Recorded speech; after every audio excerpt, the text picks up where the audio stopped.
ಮನಮೋಹನ್ ಸಿಂಗ್ ರವರು ಪ್ರಧಾನಮಂತ್ರಿಯಾಗಿರುವಾಗ ಈ ಭಾಗದ ಅಭಿವೃದ್ಧಿಗೆ, ಕಲ್ಯಾಣ ಕರ್ನಾಟಕದ ಅಭಿವೃದ್ಧಿಗೆ ಸಂವಿಧಾನವನ್ನ ತಿದ್ದುಪಡಿ ಮಾಡಿ 371 ವಿಧಿ ಜೆ ಇದನ್ನ ಸೇರಿಸಿದ್ದಾರೆ. ಕಾರಣ ಯಾಕಪ್ಪ ಅಂತಂದ್ರೆ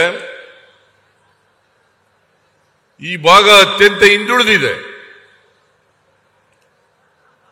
ಹಿಂದುಳಿದಿರೋ ಭಾಗ ಅಭಿವೃದ್ಧಿ ಆಗಬೇಕು. ಅದಕ್ಕೋಸ್ಕರ 371 ಜೆ 2012ರಲ್ಲಿ ತಿದ್ದುಪಡಿ ಆಯಿತು. ನಾವು 2013ರಲ್ಲಿ ಅಧಿಕಾರಕ್ಕೆ ಬಂದೋ. 2013ರಲ್ಲಿ ಅಧಿಕಾರಕ್ಕೆ ಬಂದೋ.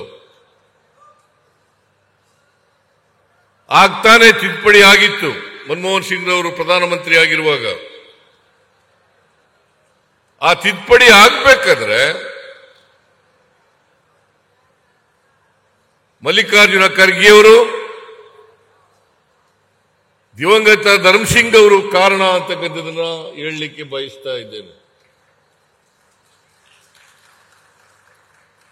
ನಮ್ಮ ಸರ್ಕಾರ ಆಗ್ತಾನೆ 2013ರಲ್ಲಿ ಬಂದಿದ್ದು ನಾವು ಅಧಿಕಾರಕ್ಕೆ. ಆ ತಿದ್ದುಪಡಿ ಆದಾಗ ನಾವು ಕರ್ನಾಟಕ ರಾಜ್ಯದಲ್ಲಿ ಎಚ್ ಕೆ ಪಾಟೀಲ್ ರವರ ಅಧ್ಯಕ್ಷತೆಯಲ್ಲಿ ಒಂದು ಸಮಿತಿಯನ್ನ ಮಾಡೋದು, ಕ್ಯಾಬಿನೆಟ್ ಉಪಸಮಿತಿ. ಆ ಉಪಸಮಿತಿಯನ್ನ ಮಾಡಿ ಅವರು ವರದಿಯನ್ನ ಕೊಟ್ಟ ಮೇಲೆ, ಶರಣ್ ಪ್ರಕಾಶ್ ಪಾಟೀಲ್ ಕೂಡ ಸದಸ್ಯರಾಗಿದ್ರು, ಅವರು ವರದಿಯನ್ನ ಕೊಟ್ಟ ಮೇಲೆ ಕೂಡಲೇ ಯಥಾವತ್ತಾಗಿ ಆ ವರದಿಯನ್ನ ಜಾರಿ ಮಾಡಿದ್ದು ಕಾಂಗ್ರೆಸ್ ಸರ್ಕಾರ, ನಾನು ಮುಖ್ಯಮಂತ್ರಿ ಆಗಿರ್ತಕ್ಕಂಥ ಸರ್ಕಾರ ಅಂತಕ್ಕಂಥದನ್ನ ತಿಳಿಸಲಿಕ್ಕೆ ಬಯಸ್ತಾ ಇದ್ದೇನೆ.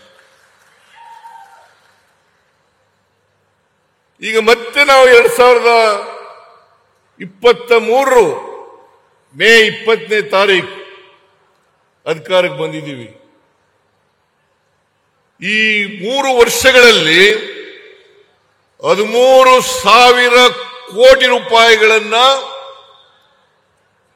13,000 ಕೋಟಿ ರೂಪಾಯಿಗಳನ್ನ KKRDBಗೆ ಕೊಟ್ಟಿದ್ದೇವೆ. ಅಲ್ವೇನಪ್ಪ? 13,000 ಕೋಟಿ.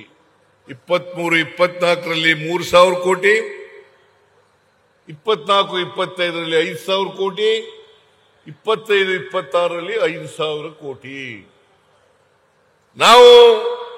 ನಾನು ಮಲ್ಲಿಕಾರ್ಜುನ ಖರ್ಗೆ ಅವರು, DK ಶಿವಕುಮಾರ್ ಅವರು ಕಲಬುರಗಿಗೆ ಬಂದಿದ್ದು.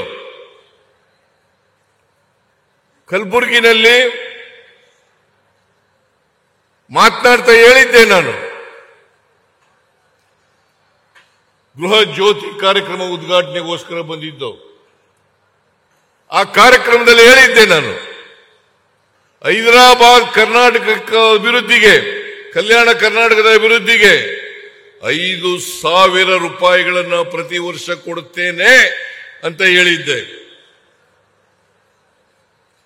ಅದರಂತೆ ನಾನು 2 ವರ್ಷಗಳಲ್ಲಿ 10,000 ಕೋಟಿ, ಮೊದಲನೇ ವರ್ಷ 3,000 ಕೋಟಿ, ಒಟ್ಟು 13,000 ಕೋಟಿ ರೂಪಾಯಿಗಳನ್ನು ಕೊಟ್ಟಿದ್ದೇನೆ.